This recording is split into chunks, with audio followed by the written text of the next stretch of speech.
Hello, Barry. William Magnetti here for this episode of the Freedom Series live stream session with none other than marketing extraordinaire and head coach of the Game Changers, Michael McNish. And we're going to speak all things how marketing can provide you freedom in your business. And I'm really curious to understand how that works. Michael, welcome to the show. Thanks, Barry. Great to be here. So great. So tell me, mate, before we talk about who you are and what it is that you do, marketing, freedom, what's the connection? Well, I believe that every business owner needs to be able to market themselves, be able to market their business. And that's an essential skill in order for them to actually create the life that they want. Most people get stuck in their business because they either don't do any marketing, or they don't understand how to do marketing, or they're using agencies, consultants, freelancers, whoever, and they're not getting the results that they want, which affects their ability to grow, which affects their freedom because they can't get what they want without it. So I strongly believe there's a strong connection there. I want to unpack this so much because this is a subject that's close to my heart. And I know some of the Game Changers went through for a long time. Like we tried to, in the beginning, 8 odd years ago, we tried to outsource our marketing, more than half a dozen times. And I reckon it cost us at least $250,000 in both fees for marketing agencies and ad spend and in lost opportunity as well. And we found that eventually no one could do it as well as we could do it. And the really interesting thing is that back then I would not have deemed myself as a marketer. I still don't deem myself as a marketer, but there was a fundamental key that I feel that we were missing as a company back then. And I felt that the marketing agencies were missing in terms of their onboarding and asking the right questions. And it's something that I still see marketers today miss and overlook. Like just because you can jump on and post a Facebook ad that gets some likes or comments or maybe gets you some opt-ins doesn't mean that you're a good marketer and doesn't mean that you're necessarily hitting the nail on the head. Welcome to all of you who are joining us now from wherever it is across the world on this live stream series, whether it be on Facebook, Instagram, YouTube or LinkedIn. So grateful that you're here. We want to make this as engaging and interactive as possible. And we're not just here for me and Michael to have a great conversation because we can do that on our own. We're here for you guys. So throughout this interview, this conversation, please feel free to jump in the chat and type any questions you've got. I've got Rafi from my team who's monitoring the multiple channels, the questions, the comments.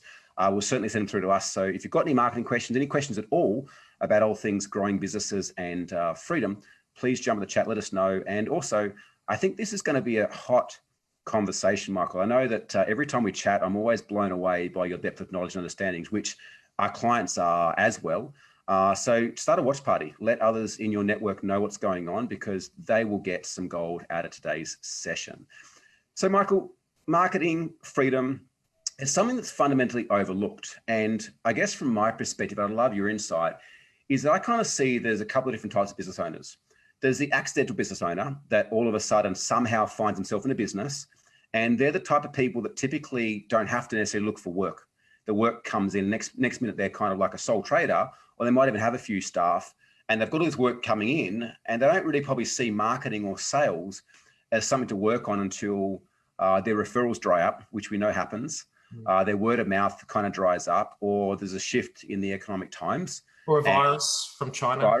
Yeah. And they're like, all of a sudden it's like, shit, this thing that they've never thought about, which is a constant pipeline of qualified leads, just dries up. And they're all of a sudden they're in business, they have overheads to pay and they have no freaking idea how to do it. And then there's the other type of person that kind of goes in, maybe strikes a bit lucky, maybe put some ads out there, but eventually same thing, that kind of dries up. Either way, I think that every business needs to be in a position where they have a consistent pipeline of qualified leads. What do you think the key thing is? I know there's many, but what do you think the key thing is that prevents businesses from having a consistent stream of qualified leads, or prevents agencies and marketing agencies providing it for their clients? I think there's two different answers. I think the answer for the business owner, and I think there's an answer for the agency. So we'll start with the business owner. I think, funnily enough, the answer is not what you might expect. Okay. And I think the answer actually is that they don't identify themselves as a marketer. They don't. The business owner? Yes, they don't see their role as the marketer of their business. They see them as either the operator or the owner, and they kind of push away that identity. Whereas I think it's important that you're in the marketing business. everyone in business is actually in the marketing business until you identify as that I am a marketer, then you're going to consistently struggle with marketing because it's not who you are and it's not how you see yourself. Yeah, because you're the plumber, you're the electrician, you're Yes. the yoga instructor, you're the personal trainer. Like, we don't start a business unless we're a marketing agency. We don't start a business believing we're a marketer. And I'd be curious to know, for those of you that are watching right now, jump in the chat, let us know, like, do you see yourself as a marketer? As an entrepreneur, as a business owner, do you see yourself as a marketer? Jump in the chat. I'd be curious to know.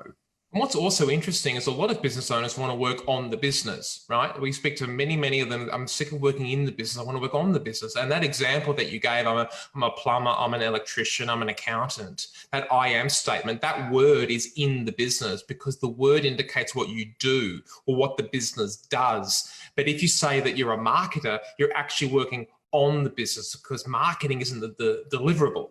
It's the function of working on your business, on your strategy, on your tactics, on how you're going to go to the market, because that's a function that you can't just hire, Joe Smith off the street to do the work for you, to do that for you. Yeah. And to the agency, maybe potentially why they struggle. So they obviously identify as a marketer, right? they should. Let's hope so. You'd hope so. But a lot but hang on, whoa. But maybe they don't identify themselves as a marketer of their own business. Well, usually they suck at it. It's like the plumber with bad pipes at home. They're very good at helping other people, but there's a big, like, anyone who can create an agency. Anyone can do that. If you've done a very basic Facebook ad course, you can say, I'm going to do an agency. I'm going to do that for people. Right. So there's a huge discrepancy of quality between, an agency who's like maybe just doing traffic. Maybe all they're doing is I'm going to set up some ads and send them to your website. But that's not marketing. No, that's not marketing. And so you've got to be very careful who you trust and who you go with to do that. But I think the big missing ingredient from an outsourced marketing like agency is passion. They don't have the heart that you do. And so when you're putting your campaigns together, and you're writing words, as the business owner, often you can connect more. You connect more with what you're trying to say. And I've seen people who aren't the best writers in the world, aren't the best graphic designers in the world, and they put something together, but they're so passionate about who they want to help and who they're serving that it works. All right. So we've started to go down into the woo a little bit. This is great. Welcome, Tom, Anna, Kylie. Nice to see you guys here. With some questions coming through too. We'll get to in a second. So again, I guess there's two parts here. Like, we're speaking in a game and we're speaking out of game. Yeah. I see many agencies. And this is no disrespect to marketing agencies. We work with many agencies, both as a company, but also have many agencies as clients as well. This is just generalization. And maybe it's an indication, if you are a business owner right now that's tried to outsource your marketing, why some of it is your fault that it hasn't worked and some's not your fault. And we'll get to that in a second. Or is your responsibility, isn't your responsibility is probably a better language pattern than fault and not fault. But I guess there's the inner game aspect, which is, like you said, like, we've had funnels, like I've had one funnel, we just got our 5th 2 Comma Club award for it. That means we've done more than $5 million in sales through one funnel over 3 years. We're just updating it now. We haven't touched the thing for 3 years because it's worked, and it's ugly as all hell. The copy's written by me. There's no doubt spelling mistakes and grammar throughout that. You're nodding because you know that it's true, right? But the reality is that it was written with spirit. It was written with heart. It was written speaking to our clients from us as business coaches, right? Versus I've seen some funnels that look beautiful, they look amazing, they just don't convert because they haven't got that same feeling. And I think as human beings, like, when we read a piece of copy or when we see something, we can feel the energy that went into it. So there's that aspect of inner game, but then I think there's the outer game part, which you haven't got to just yet. I know you're a huge fan about, which is around niche, offer, and message. Like, you can fill out a marketing company's onboarding form around who your target market is, but the reality is, you as a business owner, you should know who you're speaking to. You should know like what product or service you have, what problem that fixes in your prospect. You should know where they're at. And that's something that's very hard to articulate to a marketing company in the first week they come on board and expect them to get your business. Right? Absolutely. It's different to outsourcing someone to create some graphics for you or put a funnel together or write some copy, Like, you need to know who you're talking to, and you need to know what problems they have and how you're going to fix it. 80% of the results come from understanding your target market and creating an irresistible offer to attract them. The 20% that is remaining is the stuff that you typically want to outsource, because that's the implementation, the tech stuff. And if you are going to outsource the 80%, the niche work and the offer, you've got to pay a lot of money for that, because that is actually the hard work. That is the research. That is the strategic approach. And so quite often when you're dealing with an outsourced marketing agency, they rarely spend enough time with their clients to dig deep in there. And so like when we're working with people and they're going through their target market and their offers, they're able to go to an external agency and get results because they're outsourcing the implementation, not the thinking behind it. Yeah, I love that. Like, for us, whenever we, as the game changer, enter a new market, like, no joke, we would spend 1 to 2 full days on a niche document, understand the demographics and psychographics of who we're targeting. That's before we even get into offer. And I think a lot of people jump straight into ClickFunnels or WordPress. They try to build something that looks great, and it's like, oh yeah, that should work, and wonder why it doesn't work. But like you said, 80% of it is understanding the background behind it, not so much the mechanics of the look and the feel of the funnel. I want to jump to some questions. We'll come back to that as well. Tom from Brisbane. Honestly, if I'm new to business coaching, it's tough distinguishing one coach from another. How would Michael make it easier for those looking for his expertise? Great question, Tom.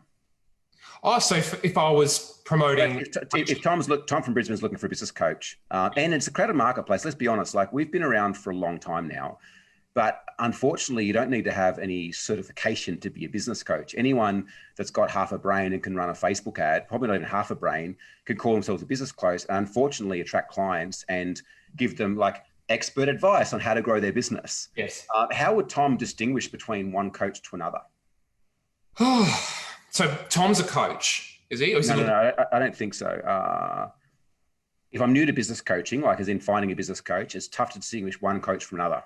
How would you make it easy for someone looking for your expertise? Like, how would you make it easy for someone? How would you choose between a business coach? Find us versus someone else. Yeah, fantastic question. I think the first thing is you want to look at the results that they've achieved. So I think the best proof, actually the best sales copy, is actually social proof, like actual results that clients have achieved. And that's really the main thing I would actually make the decision by firstly. That's the number one. So have a look at the website, have a look at what results they've got, and ask yourself, is that congruent with what you want? Yeah. Because that's what they're selling you. That's the result. Yeah. And the second thing is your gut feel. You've got to connect. You've got to feel like they're the right fit for you, because when you're choosing a business coach, it's not always sort of up here. It's got to be in here a little bit. You've got to feel that there's a connection and they're actually going to be able to work with you to achieve the results that you want. So like an Olympic athlete or a sports person, if they're choosing a coach, they're going to be very selective of who they pick. Yeah. Now, when I say you got to go with here, sometimes you got to go with here and pick person you may not like, because they're going to get the most out of you. Yeah. Right. But you got to know in your heart that's the right decision. So that's like learning to trust yourself. So my answer is like, speak to some and listen to yourself and go, who do you feel is best? And look at the results and gravitate towards the one that you like the most. Yeah. And I think too, great answer, Michael. I think there's a couple of things on that as well. Just realize that when you are picking someone in that relationship, whether it's a business coach, whether it's a personal trainer, like you're consciously and often unconsciously taking on board their beliefs too. If you're going to be working with this person, they're going to be training you, coaching you, mentoring you based on their experience and upbringing and so forth. So you've got to make sure there's a values fit as well. It's like hiring a staff member or bring on board clients in your business. Like, is there a values fit? Do you kind of believe the same kind of things as well? Do you get a good feeling about them? Have they got proven results? And I think talk to them as well. You know, like I know for us, often what stands the game change out from others is when people speak to our consultants on the phone, they're like, oh shit, no one's ever shared that before, or no one's ever asked me those questions before. Because if clients actually knew what their problems were, prospects most of the time, they wouldn't need someone. But the reality is often that what they're experiencing in their business is a symptom of a real problem. And a business coach on a conversation or a sales call, a sales consultant on a conversation should be able to ask questions for you to see things differently. I think it comes back to that great question that if you can identify someone's problem to them better than they can themselves, they unconsciously and consciously assume you have the solution. So if you're able to ask questions and have a prospect, or if you're able to feel as a prospect talking to a coach, oh, wow, like no one's ever asked that question. I've never realized that before. That's a good indication of some growth there for you. Absolutely. Versus someone just telling you what you want to hear. Yeah. Brian commented to the answer before, a marketer. He said, not yet, but working as fast as I can, working my way through the one-page marketing plan. Oh yeah, we had him on one of the first, Alan Dibb, on one of the first live stream podcasts, and also on the Comeback Game podcast. Great guy. One-page marketing plan is a good book. Quan said, I'm trying to identify as a marketer and working on it as well. So Michael, someone who might be watching this right now, who is a business owner, entrepreneur, and maybe prior to this conversation hasn't identified themselves as a marketer, what do you think are some key steps that they can take to start to move down that path?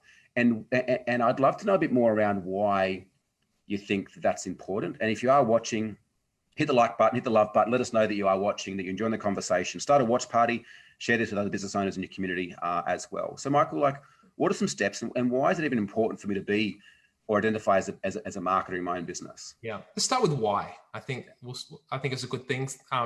Kudos to Simon Sinek for that one. Little plug. I think why it's important is that how you see yourself will determine your behavior. Yeah. So if you actually sat down and wrote the tasks that you do in any given day, any given week, and count how many of those tasks are actually marketing tasks, you probably you may not be surprised that there probably aren't that many, right?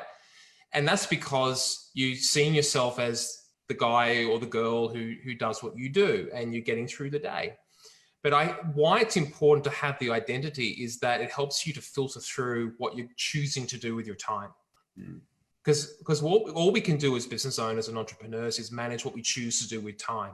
And by making and this sort of leads into the what, that if you say to yourself, I am a marketer, what marketing could I do today? It immediately kind of makes you think about, okay, cool, what could I do? And then when you make new choices, you open up new possibilities. But also I think the belief system that I am a marketer and I'm in the people business, right? I learned that from Dan Kennedy, that it's really, really critical that we are all actually in the same business. We are not defined by the product or service we deliver. Our skill as a business owner is determined by our skill as a marketer. And if we can't see ourselves as a marketer, or even decide that's who we want to be, we'll always be trapped in the cycle of doing the do and never have the freedom that we want to actually work on and build businesses. Yeah, I love that. I love that. So if you love that, let us know you love that. That was good. What are some steps to take then to start to, I guess, move down that path? Because I can imagine there's probably many people watching this right now, whether it's live or on the replay, that have tried to outsource marketing and maybe also thought they were getting good results. Like I know there was one of our clients who'd been outsourcing their marketing, and we spoke to them like early COVID and things were going great. And then next minute they're reaching out because cash has dried up, workflows dried up. They had a bunch of roofing contractors that were like about to have no work, and they're like, we need to put everything on pause. And I was like heck you do. And through a couple of text messages back and forth, I asked, has your marketer upgraded your messaging? Have they upgraded the conversations they're having to the market? He's like, no, nothing's been touched. And I was like, well, there's your problem. The whole entire market shifted, yet your marketer's been late to the party to shift the messaging to enter the conversations, the minds of people that were there. And through that very basic, brief conversation, he went back to the marketing agency and said, oh, hey, you need to update my messaging. Here's some examples I've got from my business coaches. And within 24 hours, he had more leads coming in a 6-hour window than he had months prior. And you remember the testimony in the group. Yeah. He ended up following the 2 biggest months of the whole last financial year during COVID as a roofer because of that slight shift in messaging in his marketing campaign. Before that, he was going to put the business into hibernation. Yeah. Yeah. Huge. Yeah.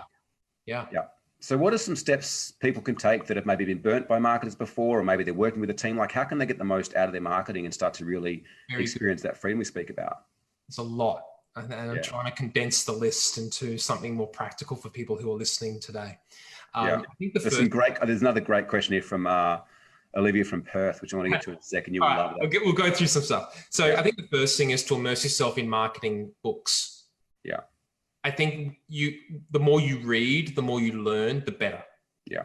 Okay. And I think for everyone listening, I just want to tell you a book right now, a must read. You have to get it. It's called Great Leads by Michael McNish. Fantastic book. Have to get that book. It's an absolute game changer, right? Yeah. Game changer.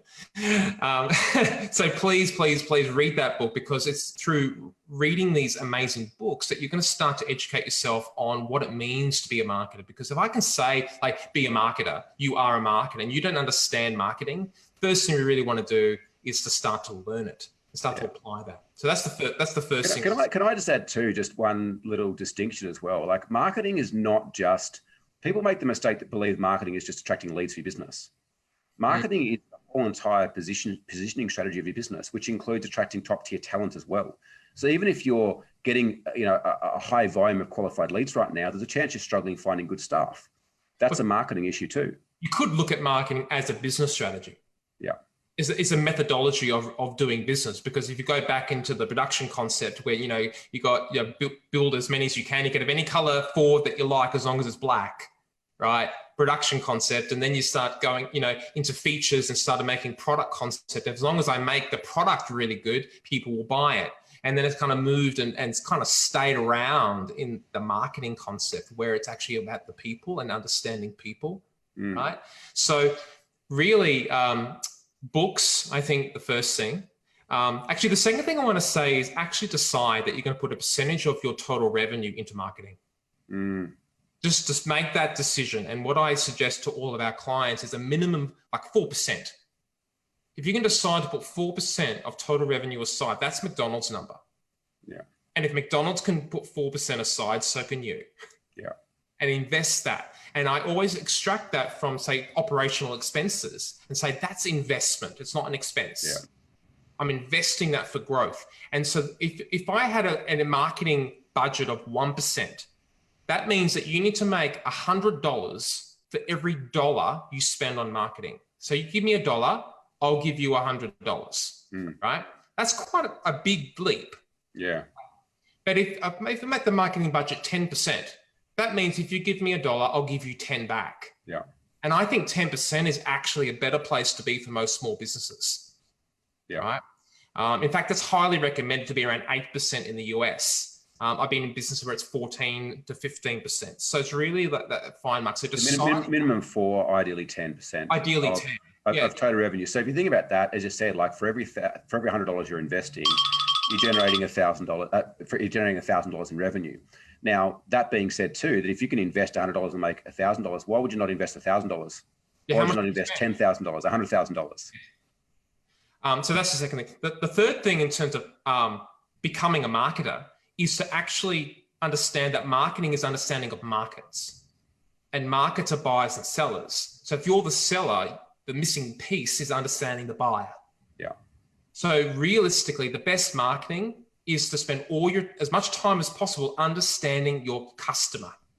So either surveys or spending time with them, or reading forums and really, really deeply understanding them, and more than you've ever had before. Okay, that's marketing, in my opinion.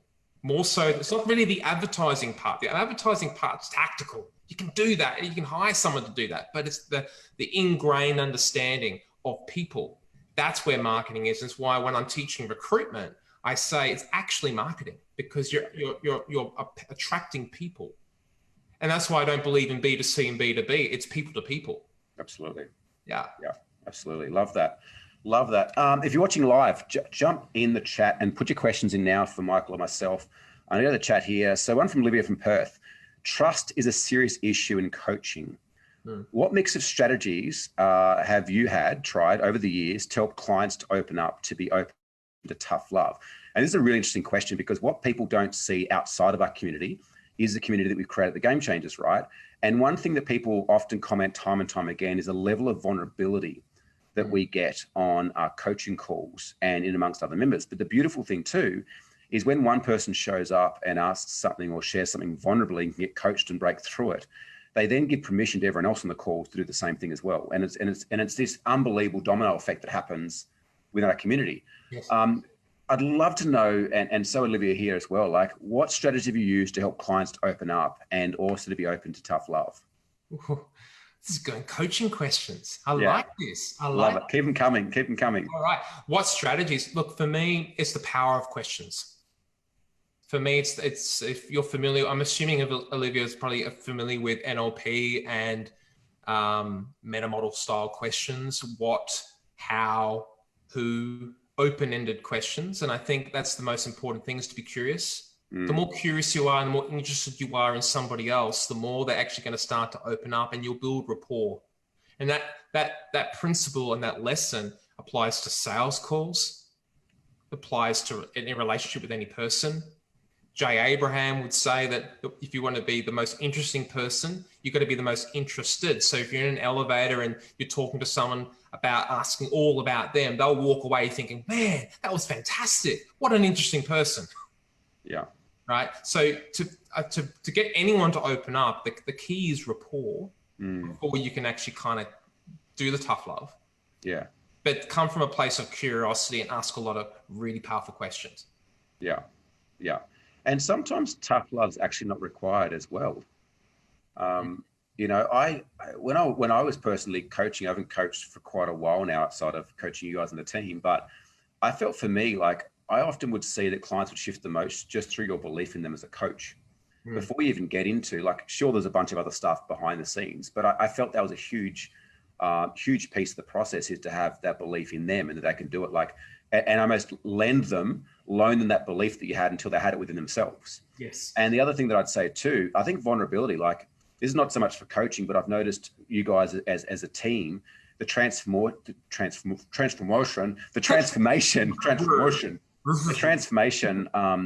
that we've had as a company and culture, I think initiated through my level of vulnerability. Yeah. And sharing the stuff that's been so raw and so realist to me at a human level, then gives you guys permission to be like, if I'm showing up with all my shit hanging out, it gives you guys permission to do the same. And what I mean by that, like, I'm not showing up as a martyr or complaining, but it's like, oh, hey, like I did this stupid thing the other day, or hey, I noticed this about me the other day. It gives you guys permission to meet me at that level as well. And we see that with an event. Like, if we can get one person to open up or one person to share vulnerably, it then gives permission to the whole rest of the room, providing that they're nurtured through that process as well and coached properly through questioning and through deep rapport. Yes. It then gives everyone else permission to go, shit, that was so deep, and they shared it. Look how amazing and they can feel the shift in the room. It's like, oh, I have something I want to share. Yeah. I want to go next. Yes, absolutely. Yeah. Can you give us an example then? Let's kind of bring those two together. Like, if we talk Tom from Brisbane and Olivia from Perth, what's like a case study? What's an experience you've had with a client where there maybe has been a bit of a lack of trust coming into working with you and working within even, say, the Game Changers program, and maybe there's been some walls up, a client that's come in and had the lack of trust and walls up, and I guess the experience of them breaking through something and what the result's been of that? Is there someone that comes to mind, obviously without mentioning names? Oh, I know there's a lot, but it's difficult to kind of pick out, because I tend not to focus on the challenge or how they're showing up in that way. I kind of look beyond that. So it's not something I remember. Yeah. So I'm curious to know what do you think the purpose of this question is? Like, what are we trying to get? You're coaching me. Like, I'm just coaching me. Well, I guess, no, great question. And look how crazy the weather is outside. You noticed it was like, you could see the ocean before, and you could see the ocean, and man, like, there's so much wind and rain going on here. It's crazy. I guess for me is similar to recreate that experience we're just talking about, like a real life example. It's like, if we can be vulnerable right now or share something that others can relate to, they're like, oh, everything can land for them in that moment. Oh yeah, I can see how that relates, and what he said there can relate, and that kind of comes together like that. I think what comes to mind a little bit is trust. And when you have a client, they're trusting you to guide them through a process. Yeah. And they're trusting you because they don't know how themselves. And if they don't trust you, they're not going to change either. That's right. So one of the first things is to usually get a little win under their belt first. So there's some There's some trust, there's some confidence, there's some relationship building.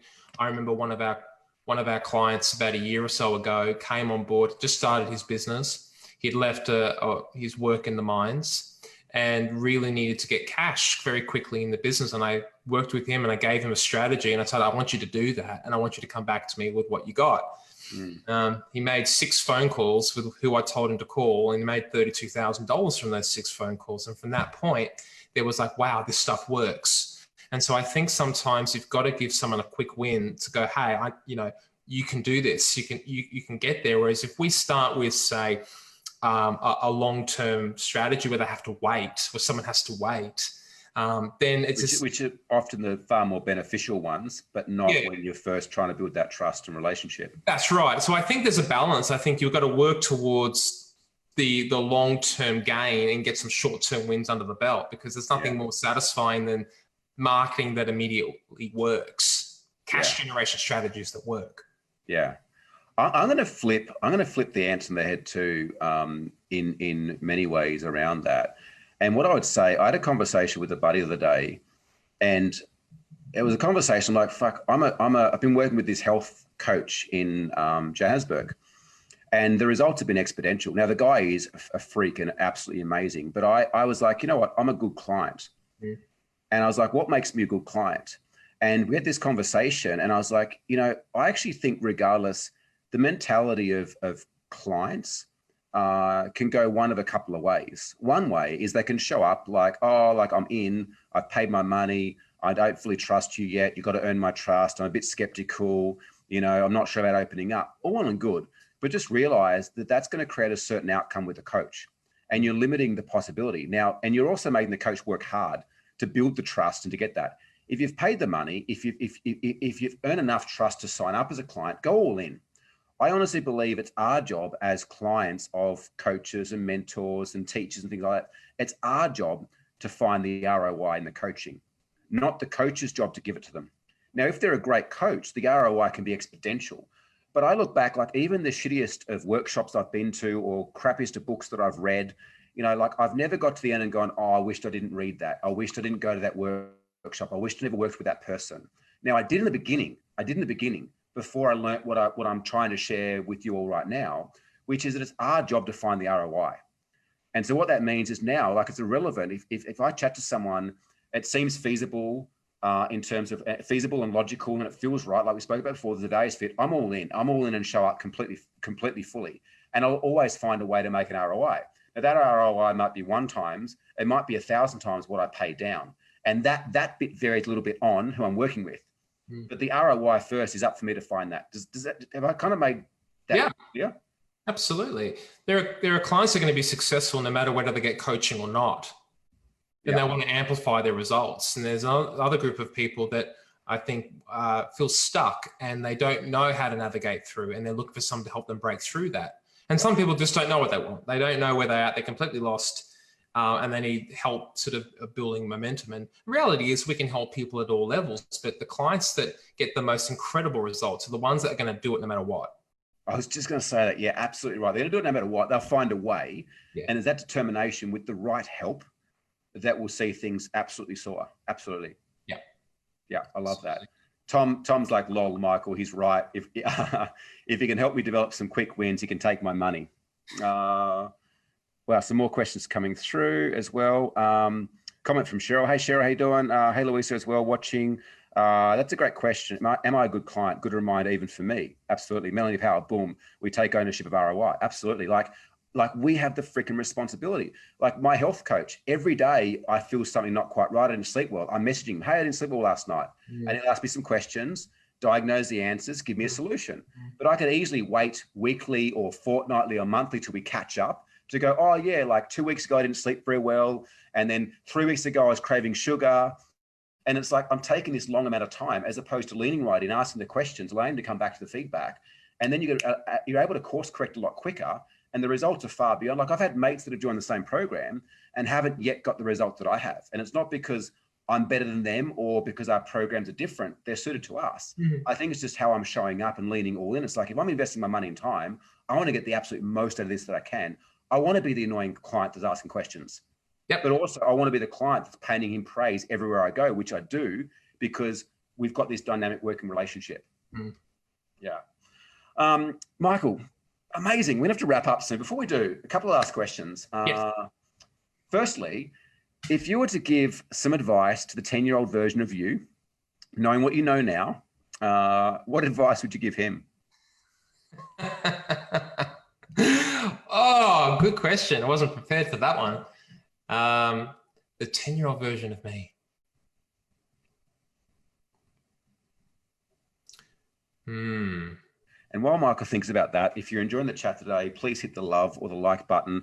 And also, I'd love you to share it, start a watch party. For many of you know that I've spent the last 4 years of my life writing down as best as I could the last 18 years of my experience, growing my own companies, working with thousands of clients around the world, growing their businesses as well to create more financial freedom, time freedom, and more fulfillment of their business. And I think we've done a damn good job of that. Our reviews and testimonies certainly say that. And I felt it's kind of time to sit down and help a lot more people who we can't reach through the Game Changers program. And that was why I've invested a hell of a lot of money and time to write my first book. And I'd love some support from each and every one of you guys that are watching today through sharing these live streams, through registering to get a copy of your book, whether it's for you, whether it's for your staff as well. I highly advise that your staff reads it too. It'll certainly make your job easier, growing the business as well. But any help that you can provide for me and the vision that we have to really eradicate entrepreneurial poverty and help to activate the truest potential of all beings, I'd be so grateful and appreciative for the support as well. Thank you in advance. Michael, 10-year-old you. What would I say? I'd say you are enough and you are loved. Ooh. Oh, damn. It's me right here. Yeah. Yeah, I can feel that. Amazing. Before we wrap things up, I want to touch on something quickly. I don't know if we can do it or not, but we've spent the last couple of months as well developing a really powerful tool called the Profit Plan. Yes. For our members, the feedback has been like far beyond, I think, what you or I could have ever thought it would be. Yes. Can you kind of just explain a little bit around what the Profit Plan is? How long have I got? Like max 5 minutes. Okay. Okay. So what the Profit Plan is, it's a way to look at your business in its entirety. So when you're looking at your financial reports inside of Xero or Maya, whatever you use, you've got to get multiple reports to kind of see the real picture of your business. And that's even if you understand how to use them as well. You know how to use them. That's absolutely right. And then you often find that you're getting tax bills that you weren't prepared for. You don't really know whether you're on track to hitting your revenue targets. You don't know what lever to pull. So what the Profit Plan gives you is it's a goal setting tool so that you can look over the past 12 months and help. So much more than a goal setting tool. Well, part of it. So you can set goals for the next 12 months, but then also track that you're on track or off track each week in alignment with those numbers. So you can see what exactly you need to focus on that week or that month based on what the data is telling you. Yeah. So we create a ritual that we call Money Monday. So every Monday we go through and look at our numbers, we run it through, and then we get to see the financial position where we're at. We get to see our net profit margins, our gross profit margins. We get to see the ROI on our marketing. We get to see our estimated value of quotes. We get to see our labor efficiency ratios. We get to tell you how much GST to put aside and how much tax to put aside, so you'll never ever have those problems again. Yeah. So it's an amazing plan to create profit, but clarity. The other cool thing that it gives you is immediate break-even targets. So a lot of business owners don't even know their break-even. So you're going through business with a little bit of uncertainty. So just with that, answering about 8 to 10 questions, you will get your break-even. Plus with your goals, you'll recalculate your break-even for you. And then when you're doing your numbers each week, it will tell you based on your expenses, your break-even point as you go. Yeah. So it's quite an incredible tool. We've got 4 versions of it. We've got 4 versions, one for retailers, one for services, one for tradies, and one for businesses who do services plus a retail component as well. So there's 4 very different versions that you can use. So it's been a great project and the feedback's been incredible. Yeah. It's basically an end-to-end dashboard for your business. And when you talk goals, it's not like, oh, hey, like I'd like to buy my premise by this date. It's like, no, it's specifically related to your numbers, your financials. And as you said, like it tells you with absolute accuracy each week whether you're on track or off track. Yes. And then automatically recalculates what the remaining weeks need to be to get you to the targets that you set for 12 months in terms of revenue, gross profit, net profit, et cetera, et cetera, et cetera. And the other cool thing too is it seamlessly integrates with the Profit First methodology. For those that are aware of Michael McNish's Profit First methodology, fantastic book. If you haven't read it, absolutely read it. And also ties in his Fix This Next methodology, which is an assessment tool to understand what to work on in your business when, to ensure that you are constantly removing the bottlenecks and moving things forward. So if you'd like any more information around the profit plan, we're unsure whether we're going to release it to the public yet or not as a paid membership thing. But if you want any more information on that, equally too, like to chat to Michael or myself around potentially joining the Game Changers and working with us. We have to make sure that we're a right fit for you and you're a right fit for us. Reach out to us at thegamechangers.com.au and hook up a time to speak to one of the team. More than happy to help you out. If you've loved or enjoyed this episode, please show some love, hit the like button, comment below and let us know what the biggest takeaway was. Michael, so grateful for everything that you do for me and for us as a team and for our clients as well. I know they're super grateful as well. And you've made such a huge impact on many, many businesses' lives around the world through the amazing work that you do. So grateful to have you on board today. And thank you, each and every one of you guys that have tuned in here live or watched the replay as well. Absolute pleasure. Thanks, mate. See you, everyone. Thank you so much for tuning into this episode of the Game Changers podcast. There's a couple of things I'd love you to do to help us and help yourself to spread the message further. Make sure that you like the Game Changers on Facebook, Instagram, YouTube, Twitter, LinkedIn. Please subscribe by clicking the link below to ensure that you keep up to date with the weekly episodes we share here at the Game Changers podcast with amazing entrepreneurs and business owners around the world. And of course, like if you're in a position where you may be overwhelmed with business or looking for a way to grow faster, more effectively, and you realize that the key to success is being surrounded by amazing people who have been there and done that before, I'd like to invite you to apply to have a game plan session one-on-one with one of my team here at the Game Changers. There's no cost if you get through. All that we ask is that you are doing a minimum of $250,000 per year to really be able to utilize the strategies and the tactics and the mindset shifts that we share with you, that you're coachable, that you're a decent person and you're willing to take on board some advice. If not, that's totally cool. But I know for me, I wouldn't be where I am right now without the support of so many mentors and coaches and resources along the way. And I'd like to pay that forward and give back to you the opportunity to work with us one-on-one for free to put together a customized game plan. And the reason we're doing this is a couple of things. Number one is that sometimes it's just the smallest thing that can make the biggest difference. And I think that entrepreneurs and business owners have the opportunity to change the world. And if we can maybe help you to make the smallest shift to change your life and your world, you're changing ours in return. The second thing is that we are always looking for amazing clients to work with and to welcome into and invite into the Game Changers community. And so if at the end of the call, you do feel that there's a huge amount of value there, that we feel that there's a great values fit there, we can have a conversation about working together. But this game plan call, there's absolutely no obligations to work with whatsoever. Allow us to help you with the years and years and years of knowledge that we have in growing and scaling great companies. And I think that business owners are the future of the world. If there's a way that we can help you to create a better business, more profit, more fulfillment, more fun, I would love the opportunity to do that now. So click the link below, book your game plan session, make sure you follow us on social and start to date with the latest episodes of the Game Changers podcast. My name's Barry William Magliddy. Thank you so much for your support and look forward to seeing you next one. Bye for now.